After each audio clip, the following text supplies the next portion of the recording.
It's Chris Hopkins on the starter stand, keeping an eye on the field as they come off turn 4. Let's wave them on. Here they come, heading for the line. The pro stocks are underway. Kovacs, number 30 on the outside, jumps into the lead. Vassar down low. Tries to make a move. In second place, cannot move up. Still maintaining second place. Drivers are side by side down the back straightaway. Lou Pryor on the outside in car 74. Dave Etheridge runs fourth in the 54 as the field now starts to shuffle out. The 76 of Manafort gets a bit crossed up and loses a position. Here we go now into turn 2. Vassar being pressured by Pryor in that second spot. Pryor switches to the outside groove. Meanwhile, Kovacs leading the way as they'll cross the line to complete lap 2. Second place taken over by Lou Pryor. And here comes Etheridge. Art Caruso also on that outside groove in car 12, dueling with Manafort for that number 5 spot. Manafort now takes it over. Jim Mavrogiannis down low, looking to move up also. As he's under Caruso, Big Mike Dano right there in the 33 looking for an opening. And across the line, it is once again Kovacs, but here comes Lou Pryor making a move to the inside. Not enough room to make the move. Kovacs holding on. Mavrogiannis now moving up and takes over the number 5 spot. Kovacs having to do a lot of sheet metal work between races in the last 2 weeks has not affected the aerodynamics or his ability to get around the racetrack. But Pryor now drops down to the inside. Kovacs tries to lean down on him, but Pryor's got the edge, and Lou Pryor, number 74, moves into the lead. Dave Etheridge has closed in on our 2 front runners, so he makes it a 3-way battle. And look at Jim Mavrogiannis run. Wants to give his mom a happy birthday present. As he comes off turn 4, he takes over spot number 4. Some of our heavy hitters still well back in the pack. Tom Rosati and Tom Fern still pecking their way through the field. Tony Sylvester, winner just 2 weeks ago in car 39, also biding his time. Off the turn they come, and we've got 6 laps now complete. Etheridge gets real wide coming out of 4. There must be a slippery spot there, and he loses a lot of ground to the 01 car. Brad Boissonneau now starting to make his presence felt as he moves in on the back bumper of Rich Vassar. Car number 36 on the move. Keep an eye on him. Caruso now moving up, setting his sights on Manafort, the number 75 car. Boissonneau moves up another spot, now running in 7th place. Meanwhile, Lou Pryor, number 74, is motoring away from the field. Everybody seems to be settling down. Pryor just eases his way around the corner, stays nice and tight. Etheridge looking at Kovacs, trying to find a way around.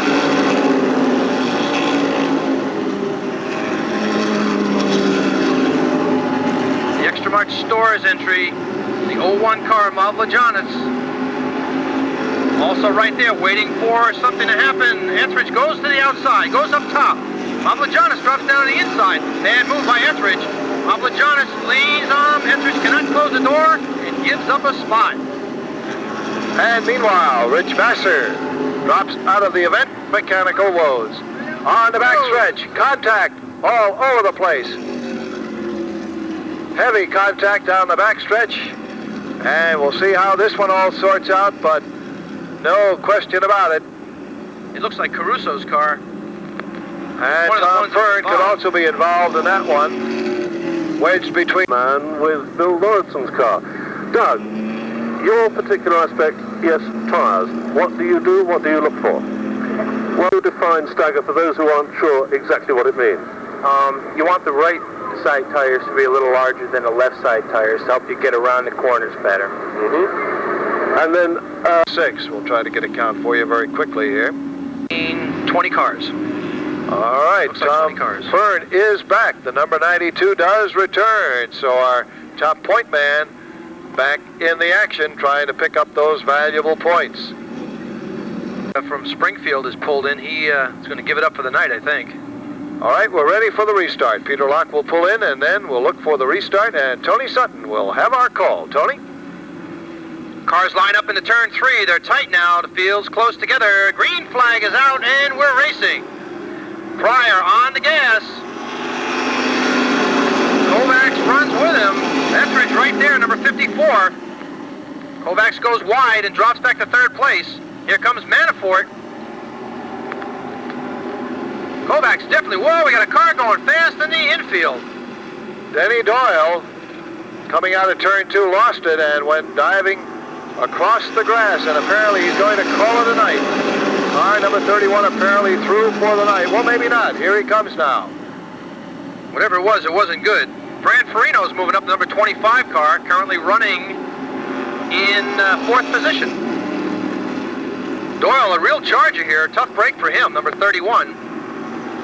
Meanwhile, Pryor, with the tire marks all over the side of that number 74 car, still in command. Etheridge, number 54, running in second. And they start to motor away from the rest of the field as everybody else is sorting out where they belong. Sylvester, number 39, running back in 7th place, is looking for a way around. Ducks down to the inside, but there's not too much room as they run 2 abreast down the front straightaway. Brad Farino now takes over the number 3 spot. Car 25 running third. Manafort right behind him, and here comes Manafort right back to challenge and take back that position. Well, how about that one? We're looking at halfway now. We're halfway through the Pro Stock Final. Lou Pryor, number 74, with the white and maroon and rubber-stained car in the lead. 2 come together, and we got one up against the wall. It looks like Kovacs. Well, first of all, Jim Avlajanis lost it in turn 4. He got sideways. Kovacs clipped him and ended up in the wall. So we have 13 laps remaining. Backus crew scurries to the infield. Field is tightened up now. Lou Pryor will make the first jump. As they exit turn 3 and 4, Lou Pryor, number 74, once again comes out on top. Etheridge, number 54, drops down and moves everybody around, but maintains second spot. And look who's moved up to third. Number 39. Well, he almost has it. Maybe by a fender? No, he had it, but he's giving it up right now. Fran Farino driving his best race of the year. He's running third in car 25. And the Tiger, Tony Sylvester, number 39, trying to make that, ranking him run in 4th place. But he did not have the motor to get around. And meanwhile, Lou Pryor says adios, and again puts about 6 car lengths between him and Etheridge, number 54. You might remember last time out, Pryor was our early leader until he ran into mechanical problems. Let's see if he can hold on tonight. Farino drops down the inside to take a look on Etheridge, and the Tiger, number 39, Sylvester, he's watching both of these guys saying, you know, if they hiccup, I'm going to drive right by them. Well, here's the challenge for second place now. Farino on the inside, Etheridge on the outside, Sylvester waiting right behind. Farino gets a little bit loose, then reels it back in, and resumes his challenge for second. Lodson gets sideways the number 99 car between 1 and 2, and he drops 2 spots real quick, so the tires must be blistering up a little bit. But tell that to Lou Pryor as he drives away.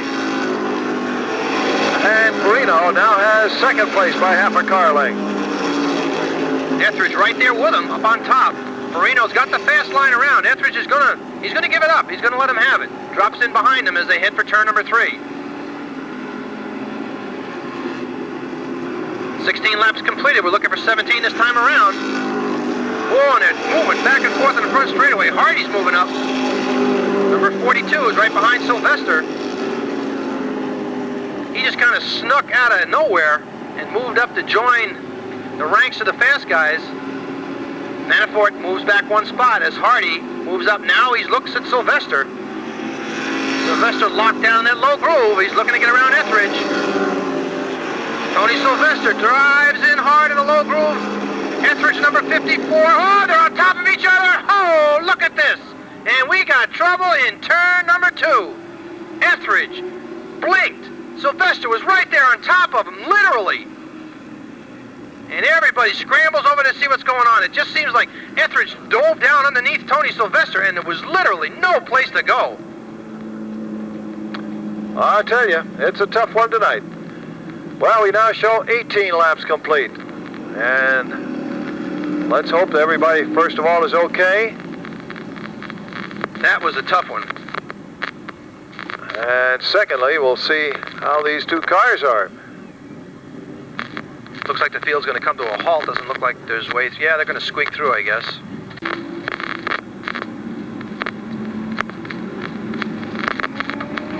Joe Abadi has dashed over to the scene, and as soon as we can, we'll hear from Joe.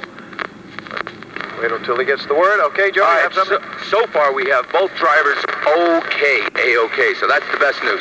And we'll cover the damages, the extensive damages from what it looks like from here in just a little bit. But basically, both drivers are okay, so put our hands together for that. All right. And still, we've got 7 laps to go. Who knows what may happen in those 7? Ken works out of Agawam, and KGM Video is the name of his firm. And if you'd ever like to pick up highlights of any of the action that occurs here at the Stafford Motor Speedway, check with Ken after the competition. He'll be happy to chat with you and talk to you about what's available. Now, was that a lead-in or was that a lead-in? Yes, that worked out nicely. Thank you. But quite honestly, though, I'd like to see that again, because that's one of those deals where you keep backing it up and running it over again to say, oh, that's what happened. Oh, that's what happened. But, boy, there aren't too many times you wind up on top of another car, especially in a full-bodied Pro Stocks. You can see now that the 39 of Sylvester is being lifted carefully. Very carefully. And it is now free of the 54 of Etheridge and being lowered to the asphalt.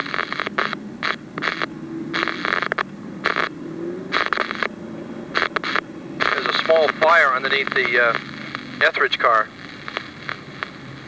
They're trying to get the hood up right now to see what it is that's burning. Yeah, probably a broken line or something, and the fuel's leaking out. Isn't too bad. Okay, this time we expect to restart. It'll be a mad dash now for the last 7 laps, but take it easy, gentlemen. Please take it easy. Here we go. Green flag is out. Number 74, Pryor, once again assumes the position in the lead. Number 25, Farino goes right with him, and Willie Hardie now drops down the inside looking for some racing room. He came way back up from back in the pack. And those 3 start to pull away a bit from the rest of the field as we tighten up into turn number 3. Here comes Farino down on the inside. The rookie driver says, hey, I want a piece of this. Pryor gives him the running room, and Farino takes the lead. Lou Pryor, who has been dominating all night long, drops back to second. And Willie Hardie Jr. in the number 42 car now challenging for second place. Meanwhile, Tom Rosati takes over number 5 from John Jensen. And keep an eye on Rosati. He is running very, very strong right now. Jason Manafort, number 76 in front of him. Rosati's got his sights on him. Manafort moves up on Pryor. Just like a couple of weeks ago, Lou Pryor starting to fade.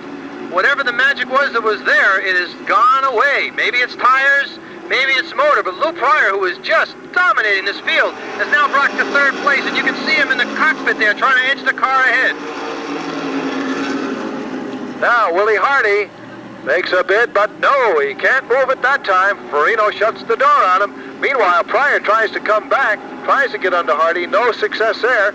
Tom Rosati now running in 4th place, looking for a way around Lou Pryor. 3 laps to go. 3 to go. Now another bid for the lead by Willie Hardie. Once again, Fran Farino shuts the door.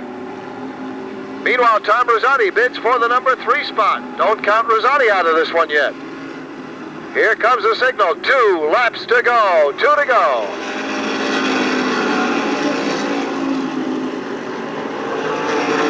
Once again, Hardie closes in on Farino. Will he be able to make a challenge? Down the backstretch they go. Meanwhile, Rosati pulls up alongside the number 74 of Pryor, and now Rosati takes over 3rd place. Here we come, side by side, and on the backstretch, contact and flames as a car goes over. 2 cars in contact on the backstretch. Quick men to the rescue. Flames coming out of one of the cars. We can't see who it is at the moment. And the driver is out. He's rolling in the infield. Laying on the ground. You can see the flames spurting below the car.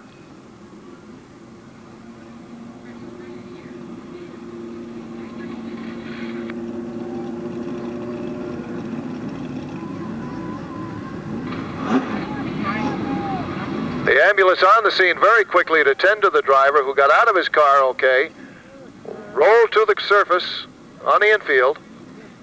No word yet on the other driver.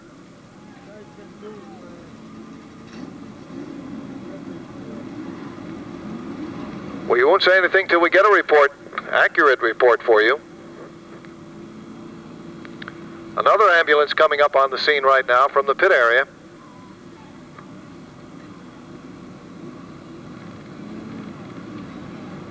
But contact between two cars, and one went over on its roof.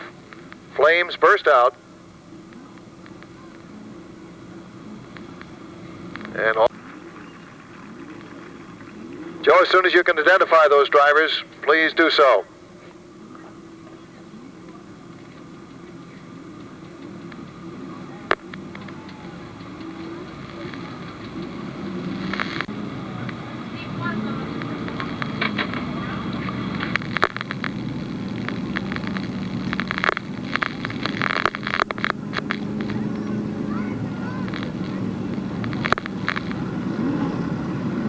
Cars are in pretty bad shape. Boy, I'll tell you, they got a lot of work to do before they make it back here next week, that's for sure. Well, basically, they're both okay, but very extensive damage on both cars. And as best we can reconstruct it, Joe, it's the 32 of Eric Kearns as one car. Yes, and 57 on the other. Right. Todd Decatur in the other car, 57.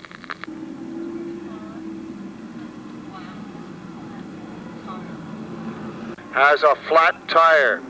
Our leader forced to drop out of the event. The caution comes out again. Talk about tough brakes. Fran Farino, the leader of the event, forced out with a flat tire. Can you believe it? And the green is displayed, so he's going to have to make a quick change in the pits now. Car is in. Here they come, heading into turn 4, and there's the green flag. We're back underway. 2 laps remaining. Willie Hardie with the jump on Lou Pryor, but here comes Pryor surging back. Tight up front. Tom Rosati down low, trying to get under Lou Pryor. Gets a nose in there behind Hardie. Off turn 4 they come, and at the line it's Hardie and Rosati and Pryor side by side. Well, here we go. It's now Rosati holding second place. Can he make a challenge to our leader? Down the backstretch they go, heading into turn 3. Rosati closing in on Hardie. But Hardie appears to have enough. Here they come off turn 4, heading for the line. It's Willie Hardie with the win. Second place to Tom Rosati. Third, Lou Pryor. And fourth, Bill Lawrenson. So after all of that, Willie Hardie ends up getting the victory as Fran Farino forced to drop out before the restart with a flat tire. So the victor... I don't know. There isn't too much else we could put in this. By virtue of being there at the end, by virtue of some bad luck, Willie Hardie Jr., number 42, wins the Pro Stock feature. And it was noted earlier that by Chris Hopkins that there are no courtesy laps. It's something that is not given to anybody intentionally, and it's a tough break for Farino, who was running so good at number 25. But unfortunately, some debris on the back straightaway did him in, and that gave the win to Mr. Hardie.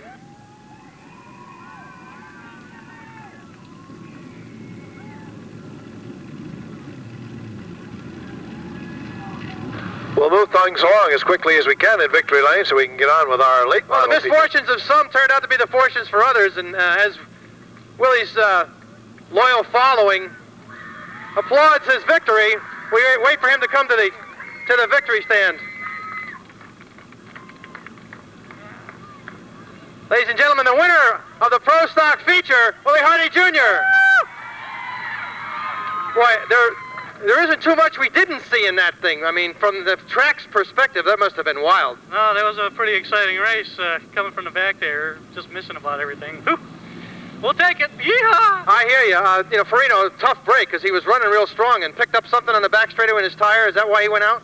Yeah, we kind of got a little together there going into the turn up there, and whatever, when he ripped on me, he must have lost his tire. But it was a good race. It would have been a good fight there at the end. It's too bad that had to happen to him. Well, it's good to see you here. This is an exciting race. We wish you congratulations and good luck next week. Thank you. Ladies and gentlemen, Willie Hardie Jr.